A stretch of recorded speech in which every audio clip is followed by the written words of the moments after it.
Welcome to Shine the Light. Happy to welcome Ted Elmore with BridgePark with us today. The program this year is obviously around green space. I think you're very well known in the community. You have been maybe not green space, but coming at placemaking for a long time now through the BridgePark Foundation.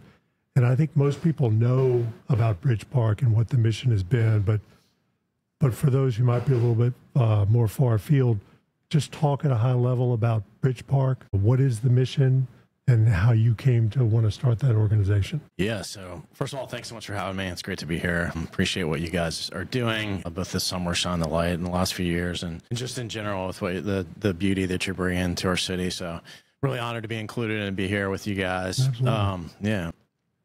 Yeah, so I'm Ted Elmore, and I actually, believe it or not, was a corporate finance lawyer for 15 years. And had a little mountain biking accident and was away from practicing law. And I was introduced to the BridgePark project, which I actually did not invent myself.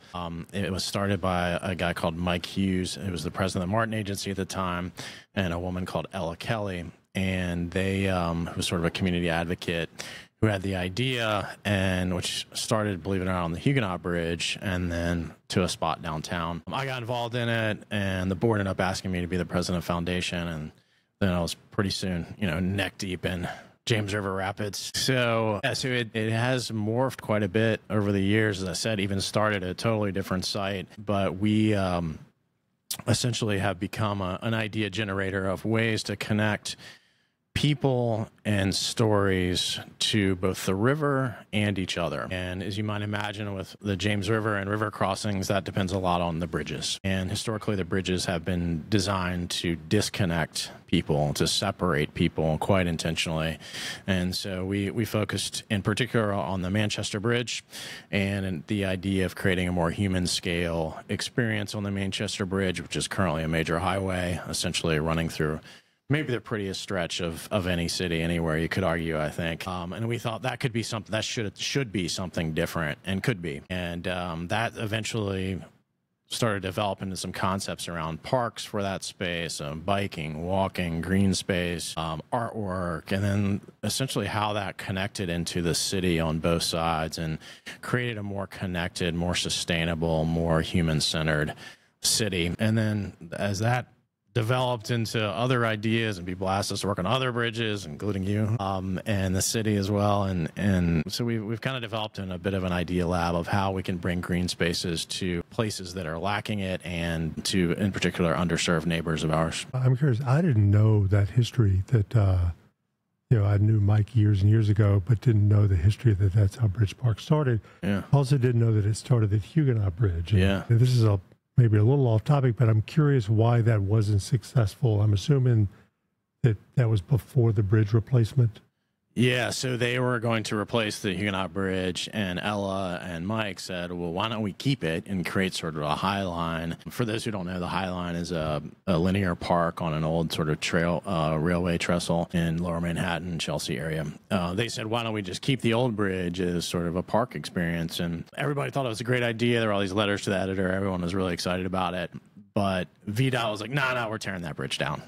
So that they kind of ruled the day at that point. And then, make a short story long, the organization then reoriented around a set of ruins that exist just upriver of the Manchester Bridge, and is the ruins of the 1838 railroad bridge that connected Richmond and Petersburg. And the idea was to put a bridge deck on top of that old ruin. So it was this kind of rails to trails, like adaptive reuse project. And when I first got involved in the project, I really wanted to kind of poke and prod at that idea, partly because I eventually kind of fell in love with this ruin. It's really quite spectacular. And, as a design guy, and particularly one who travels a lot, it's hard to find ruins in the United States at all.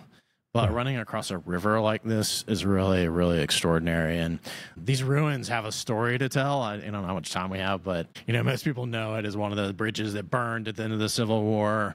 Fewer people know that it was the bridge that Jefferson Davis rode across to take over presidency of the Confederacy. Fewer people than that know that the Confederate general who ordered the burning of the bridge has a street named after him right across the bridge called Sims, Raphael Sims. But what's maybe most important about that ruin is who built it. And as you can figure out from the time period, 1838, it was built by teams of enslaved Africans and Irish immigrants working together. And those ruins really still stand as a symbol of who built our city and who built the Commonwealth and who built the South and who built the United States. And so we were really drawn to that ruin, eventually said, hey, let's look at some ideas that came off the ruin, and through some community-oriented studies and ideation, moved from sort of the park experience to the Manchester Bridge. So that's a short story of a long time period. I mean, I think it is interesting because, part of what when we do this Shine the Light series, whatever the topic, there's always a component about equity. And this program really grew out of that idea. A couple of things. I think one of the things that I was sending around to the office is Axios had an article maybe a month ago. And the Trust for Public Land does a survey and a report every year, and it looks at green space. One of the components they look at is equity, but Richmond ranked really highly in terms of distribution of green space and access to green space, which was a little surprising to me. I think we were 22nd out of 100 biggest cities in the U.S.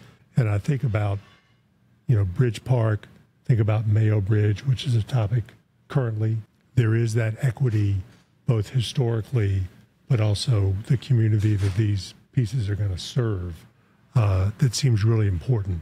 That is not always what leads that conversation, but it's always there, I think. Yeah, no, I think from an equity perspective, you could have reams of data and historical maps about how these bridges developed, and they were pretty clearly built to divide the city, whether as expressly or very much by result. And this the Manchester Bridge, for example, is a 7-lane highway with a very unfriendly walking path. There are somewhat dangerous bike lanes on it now.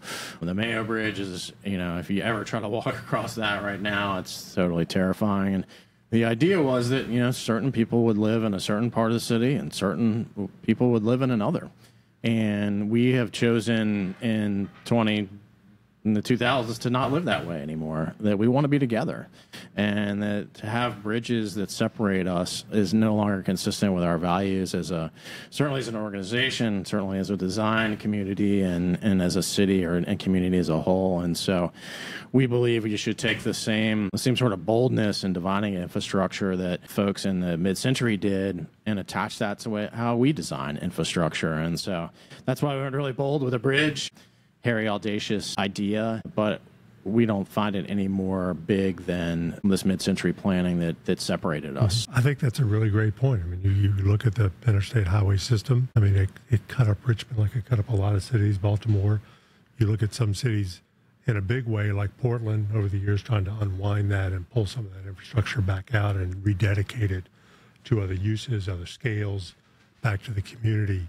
I think I'm curious, when you think about BridgePark, and you've been working on this for a while, and I kind of want to get into it because it feels like the mission has gotten really big, but what has been, if you're comfortable saying, what has been maybe some of the obstacles to getting that type of infrastructure placed in this city? Because, I mean, I know other cities are doing it. I think you've talked about there's one coming up, maybe in Anacostia up in D.C. What is our challenge here, particularly to get these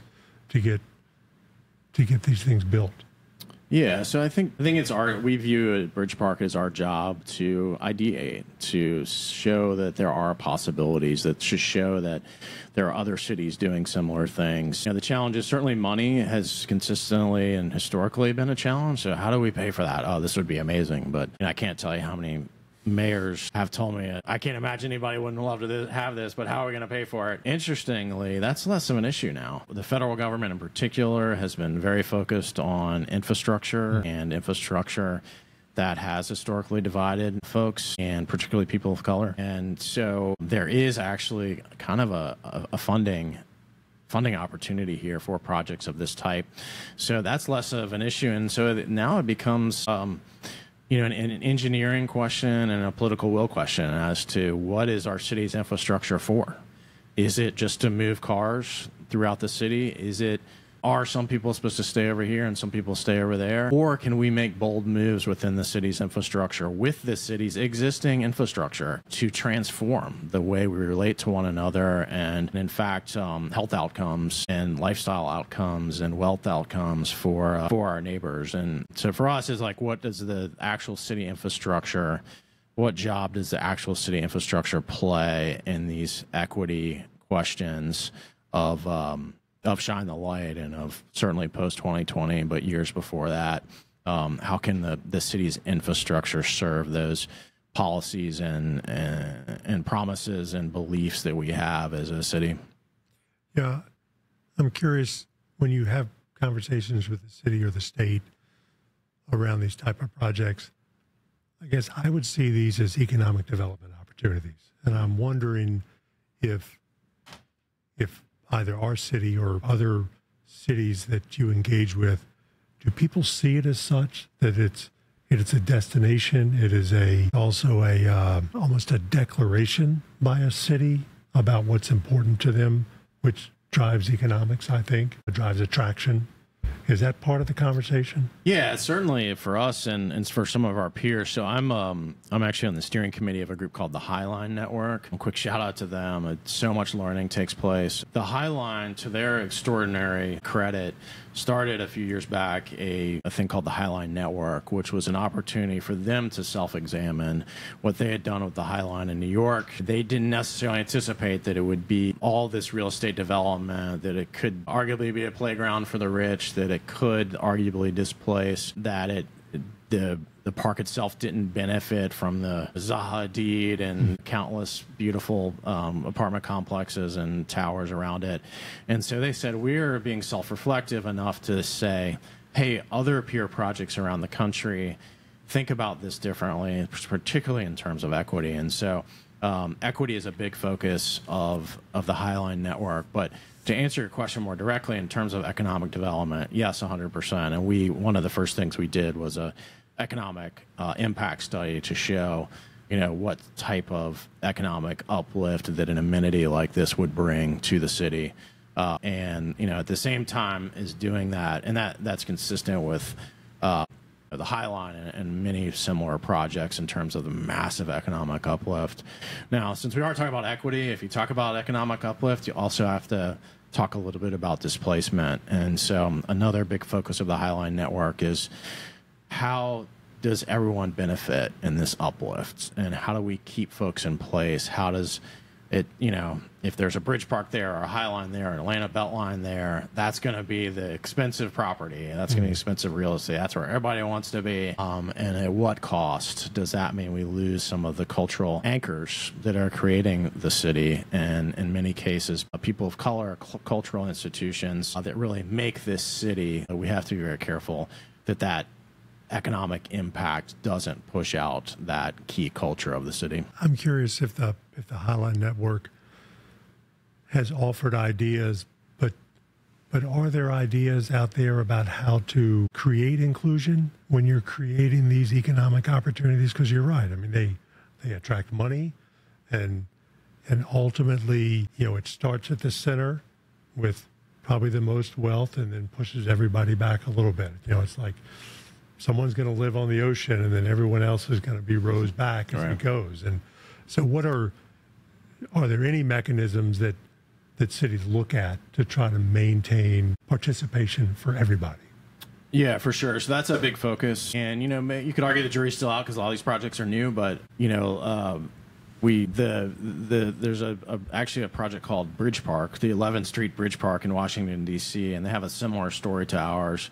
They're looking to connect sort of the Navy Yard area, which you might be familiar with, to the Anacostia neighborhood right across the river. So it's a similar story of kind of an up-and-coming area versus a very underserved area on the south side of Anacostia. And they have spent almost more money on equity initiatives than they have on design initiatives. And they've become a real leader, somebody we look at, somebody I've visited several times. And yeah, they're very focused on Black-owned businesses, on affordable housing, on loans for small businesses. Rent control is another tool in the toolbox.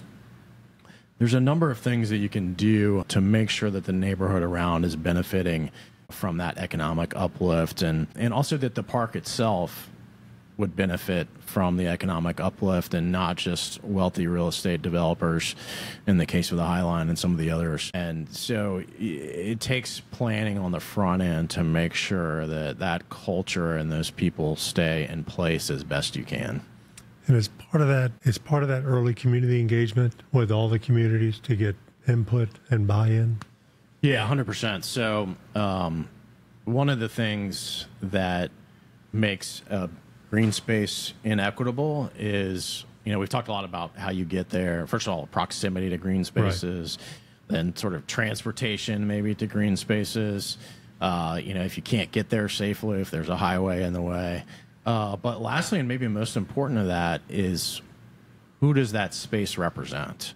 And so the way to have buy-in from the community is to start the community engagement soon and understand what that community needs. Maybe they don't want an all bike lane. Maybe they want something more culturally impactful. Maybe they don't want a particular type of artwork. Maybe they don't want particular type of exercise classes. So kind of having that initial buy-in very, very early on, feeling a part of it. And then what that does is also translates into what the space itself looks like. So what happens, there's a couple white males in the design community sitting here together having this chat, is without forethought and this type of community engagement, a green space would default to white space. And so you have to be very intentional about who's involved, about who is designing, who is being asked to make that the opposite and make that place inviting.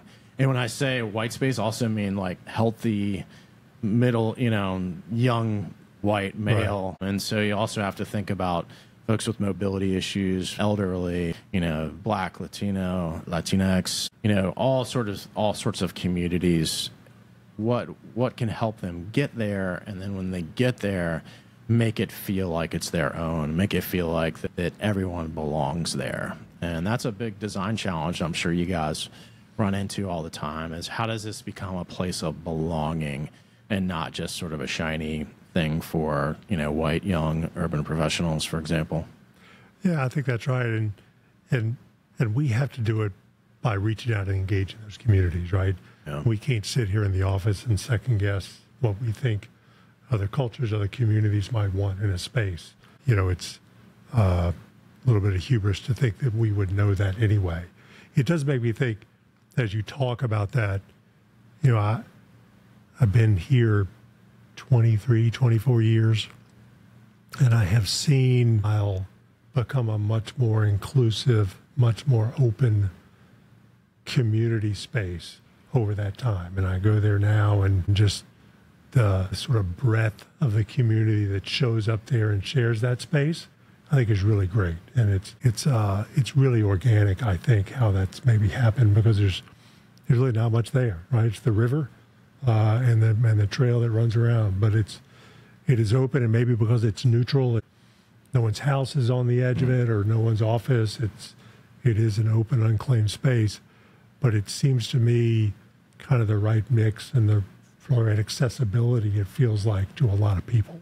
Yeah, that's 100% true. That is I love that, walking across that bridge. It's actually an extraordinary bridge, both from an engineering perspective and a architecture perspective. Quick aside, we have a structural engineer who's German, who lives in London, and he just loved that swinging bridge. But yeah, you sort of see all types of people over there. I love that as well. I mean, we spend a lot of time studying what are the places where a picture of Richmond exists, a picture of a community exists. And I totally agree with Belle Isle. The Folk Festival is a great example we talk about all the time. Yeah. Shout out to our friends at Venture Richmond. Yeah. They do a beautiful job with that. And, what if we could have that sort of vibe, that sort of experience, 300 days a year rather than 3, is really what kind of the BridgePark dream was, and I think any sort of urban green space that we create ought to feel like, the folk festival is happening on Belle Isle. Yeah, and, I guess I've always, I think about, you talk about the High Line, and you can see how successful that got, even if the success was maybe only a slice of people, but you can also see that when people put up condominium buildings and you pay $6 million for that condo, you feel an ownership to what's outside your door, which is the High Line. And I think it speaks to things becoming exclusionary because you start to absorb that and feel an ownership. And I think the one thing that I always liked about the idea of BridgePark was that, kind of like Belle Isle, it's not fronted by anything, right? It is an open piece of infrastructure that no one really real estate claim next to. And I think it makes it easier maybe to invite people in, or people to feel like they have access to those spaces when they're not surrounded by people's houses or businesses. Yeah, that's so good. We've said that a lot, and we have this giant site model that I know you've seen, and 28 feet long. And one of my good buddies years ago, the first time he saw the model, he said that exact same thing. He looked at, you sort of see both sides of the river and residences, office buildings on both sides, and then in the middle you see this just space. And he said the exact same thing, is that belongs to no one. Right.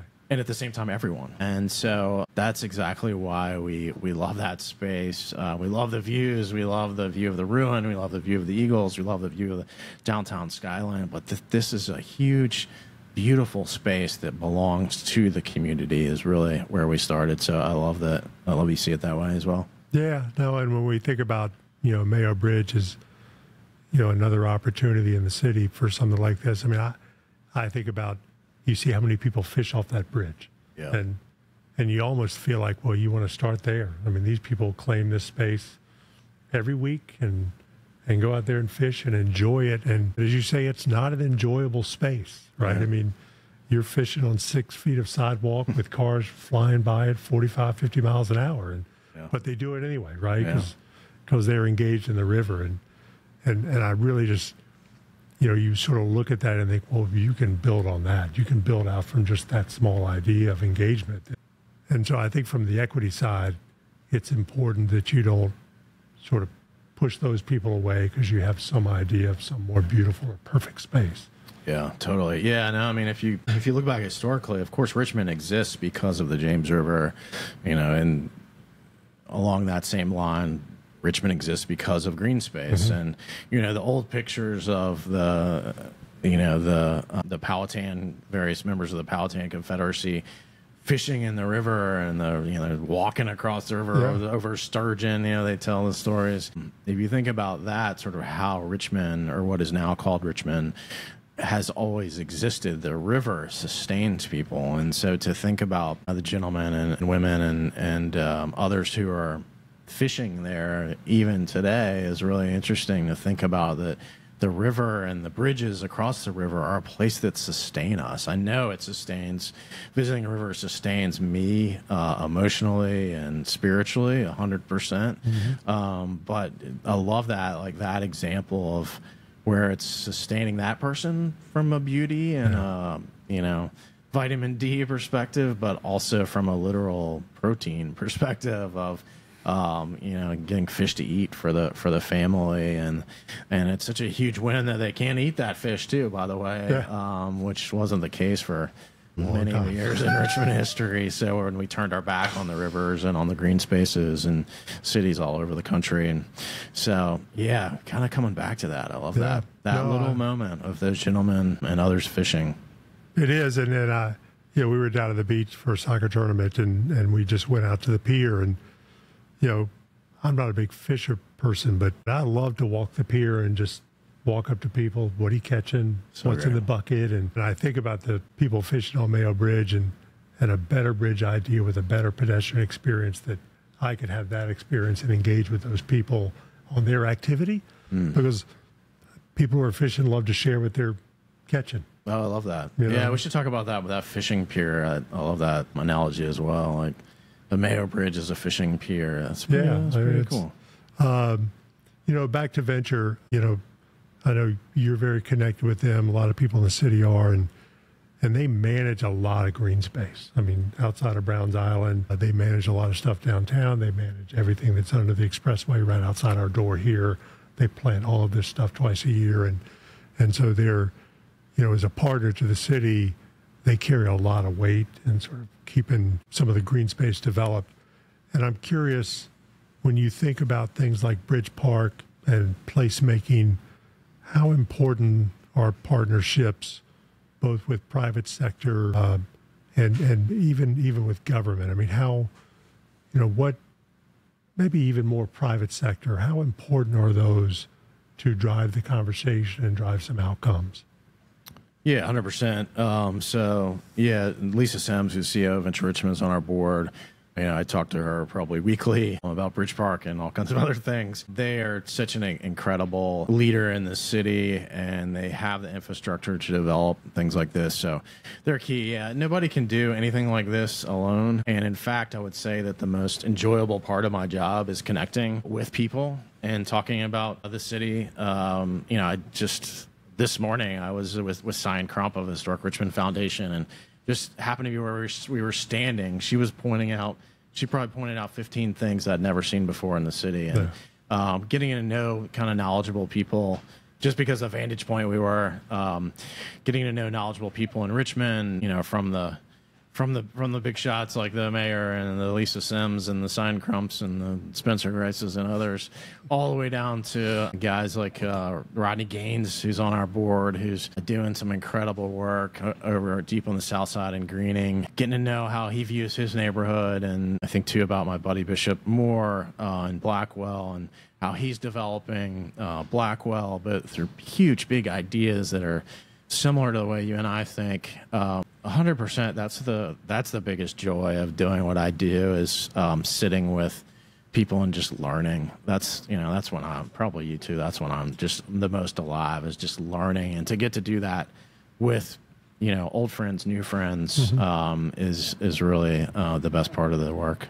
Yeah. I mean, I think we've talked about that. I mean, it's, creating those connections and trying to get some momentum around things. And a lot of times people end up in silos working really hard on what they're working on, and to be able to connect them to something else can really open up some opportunities. We do a lot of private developer work. Most of our work is private client work, whether it's commercial or residential. Is there much conversation with private development here in the city about the value of things like BridgePark or, Folk Fest or Belle Isle, and are they motivated to participate in the success of those things because they think it drives the success of their own private enterprise?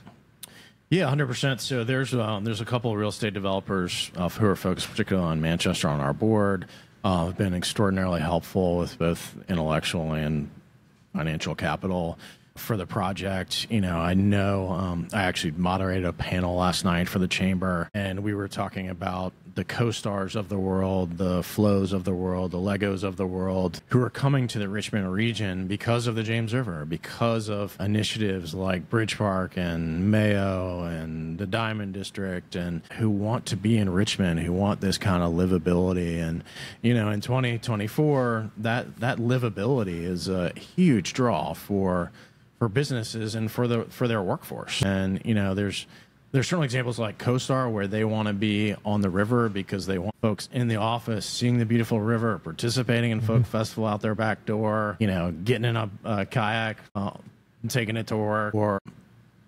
enjoying the river to bike to the office. But then there's also folks more like the Legos of the world, or others who are not just directly downtown, but that see Richmond as this livable place, that this beautiful river, these opportunities in the arts and culture and restaurants. And by the way, Richmond's not a secret anymore. In case you missed it, I know you didn't, that top town to visit in 2024, according to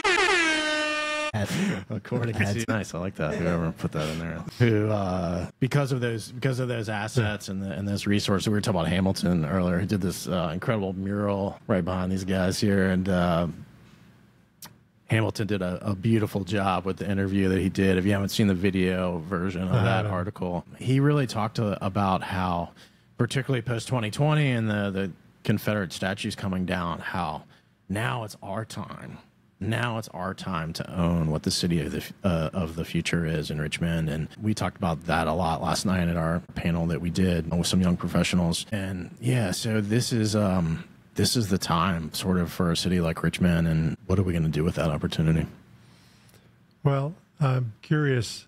You work with a lot of designers. You work with groups on BridgePark, obviously. If you could talk a little bit about what you think the role of the design community is for these projects, and maybe beyond just a specific project like BridgePark, but also the conversation of driving this idea that green space, that infrastructure is a connector, builds community, builds economic development.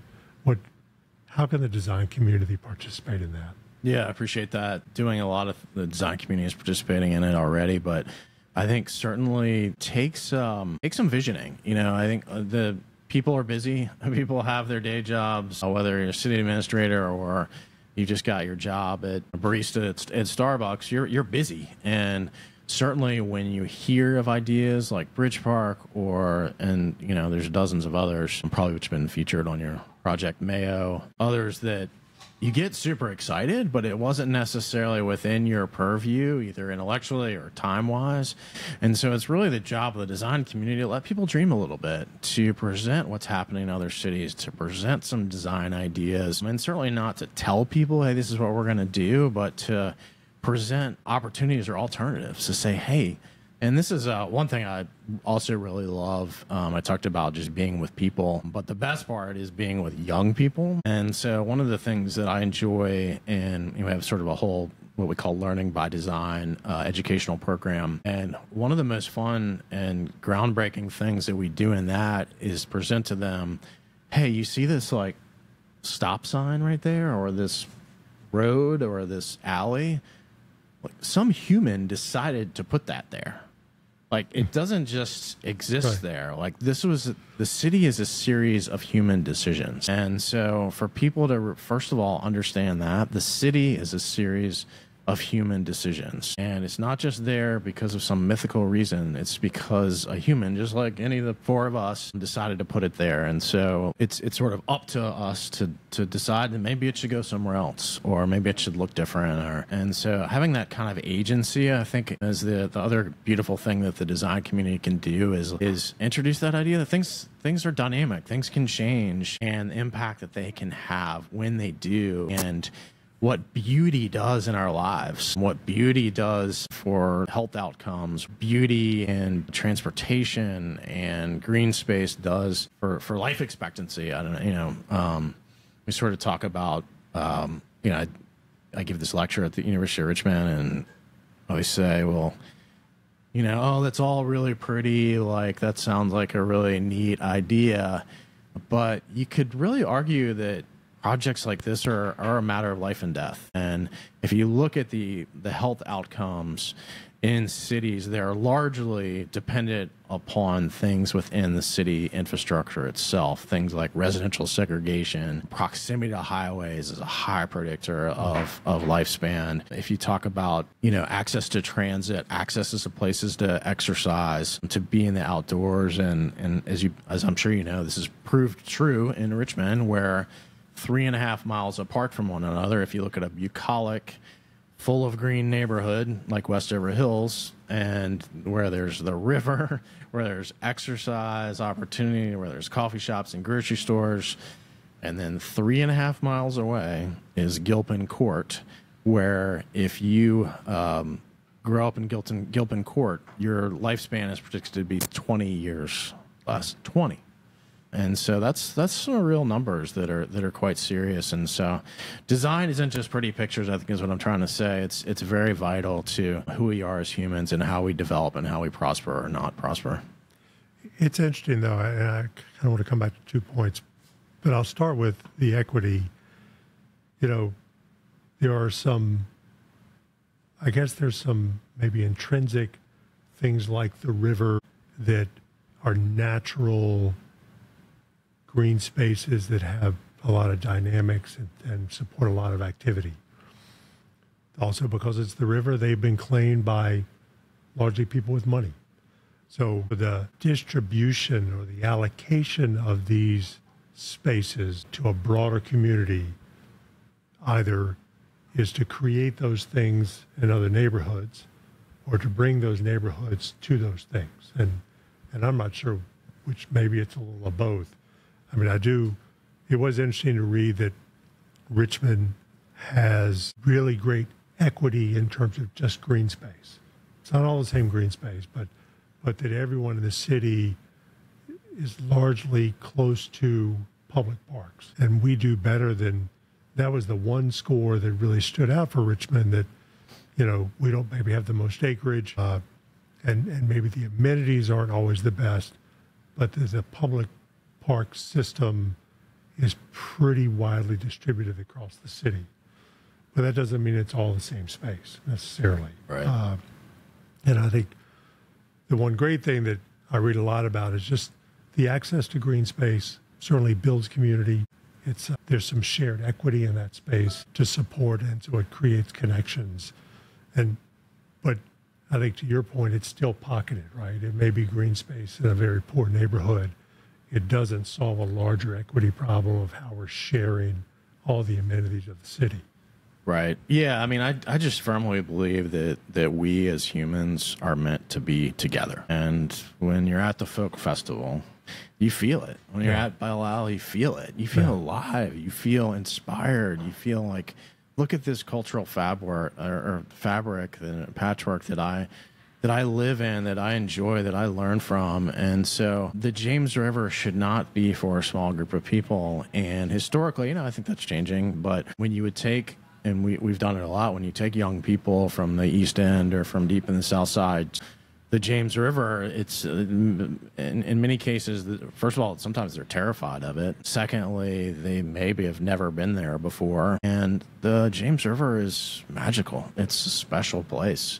I don't have to tell you that. And that is a shared space. That's a space where everyone should go to sustain themselves, as we talked about earlier, to see people that they know, the people they don't know, people maybe they should know. And, you know, that's such a special thing that we should share. And certainly, yeah, I would counter, like, we shouldn't fall back on, we were the 22nd best access to green space, because maybe there's some pocket park in that particular neighborhood that I would never go to either, which, you know, because I've been sort of historically taught that that's not my neighborhood and that should be separated from that spot. And so I would sort of think about these common places where we learn from each other and understand each other better, which, as we well know, is very well needed, understanding of each other. And we dream about that happening in outdoors and in green space. So it sort of brings me to the next point. It feels like to me from the outside that BridgePark, the mission has expanded. And I feel like one of the things that it seems to me that the foundation has done is to try to help the city and the citizens understand it is about connection. And so thinking things like the Fall Line Trail or the Capitol Trail, and how to not look at all of these pieces of infrastructure in a vacuum, but how do they connect? How do they work together? How do they move people so that it, you know, you might change the program of one because you're not duplicating what's in another? Or how do you move people? Does it make sense to move them through this space because it makes that connection stronger, and then move them on to the next space? Is that fair to say that you guys have really sort of taken that on? Yeah. No, that's something we're certainly passionate about, is how people connect both physically and also culturally. And I think that's another thing that maybe we haven't talked about too much that the green spaces can do, is tell stories. And, you know, there's no set of richer stories in a smaller footprint anywhere than in Richmond, Virginia. And, you know, I could go on and on about this, but you think about, right, you know, if you sort of use your sort of hands to draw, here you've got the second most prolific domestic slave trade in the United States. Here blocks away from there, you have the cradle of the democracy, where the country was largely being run for years, where the founding fathers lived, worked, played. Along 9th Street with the Capitol, John Marshall lived right there. You go 2 blocks from there, and you find Maggie Walker's house. You find Fanny Chris's house. You find the Black History Museum, the old armory. You find these people of color and particularly black leaders who were doing their damnedest to make the democracy true, to make this idea of the bootstraps and the ability to make something of yourself because all men are created equal. That is on display in Lee Street, blocks from where the words were sort of created, or at least cultivated. All men are created equal. So think about this: all men are created equal on 9th Street. 2 blocks this way, you've got Devil's Half Acre. 2 blocks this way, you've got black leaders in a Jim Crow period where it was just arguably impossible, crushing it and really doing an incredible community building, financial building. Imagine if we started to tell those stories together. So, in addition to just connecting people physically, BridgePark is very much about connecting people culturally as well, and understanding each other and understanding those stories that exist in Richmond. And, it's easy to tell the sort of old story of Richmond. We were talking about last night, it used to be that every article about Richmond would say, today in Richmond, Virginia, comma, the former capital of the Confederacy. Right. And so how could we, we're getting past that, but how do we take that to kind of new level? Like, maybe this is the capital of the Harlem of the South, the capital of black financial entrepreneurship, the capital of black restaurants, the capital of the democracy, of all men are created equal, or of give me liberty or give me death. Like, you think about these things that we sort of learned in school growing up and how they manifest right in downtown Richmond, and it's really extraordinary. No, I think that's right. I really like the idea that, we've been talking about at least green spaces along the river and BridgePark Belle Isle, that they just as particular to kind of where they are and how they're set up. There's a bit of a neutrality about them. Yeah. And the ability to tell a more complete and true story, I think, is also inviting to people to go there and see part of your story told in that space. I think is really pretty powerful. And those become where we all mix. Because I think about Browns Island, but even Belle Island, there's something about those spaces that people are always willing to go, whether it's a concert, that it is, no one owns it, right? It's for everybody. And, love that. And people can go in. You sort of shed a lot of stuff in those spaces, I think. And it feels easier to share space like that no one has claimed. And so I really like that idea that the cultural aspect and the storytelling aspect gets us beyond this singular thing, capital of the Confederacy, right? There's such a one note about what this has been. And it's just a much more rich history to share with everybody. Yeah. I mean, stop and think about how you feel when you walk into Friday Cheers or Folk Festival or Dominion River Rock or just Browns Island on a regular day. Like, how does that feel when you show up there? And I bet you'll say it feels pretty good. And so how can we do more of that with green spaces? And at the same time, I think it's just keenly important in the city of Richmond in general for us to tell our story, to tell this. I think I said it last night. We sometimes talk about BridgePark as the history of America in 2 miles. I mean, it's really extraordinary. And we actually have a class at the University of Richmond with Dr. Julian Hayter. Big shout out to him, where I've done so much learning around this idea and sort of weaving these stories together of what it means to be an American, good, bad, ugly, indifferent, and what that means historically, presently, and then in the future. And I really think green spaces have a huge part to play in that understanding of our stories and of each other as we take on the next set of challenges in our world. Well, I'm going to leave it there. That's I think it's kind of a great vision, certainly for our city. So thank you for the time. It was a really great conversation. I appreciate everything you're doing with the foundation and the time and effort you've put into all of this for the city. So Thanks so much, Mr. It was a lot of fun. yeah. Yeah, good to see you, friend.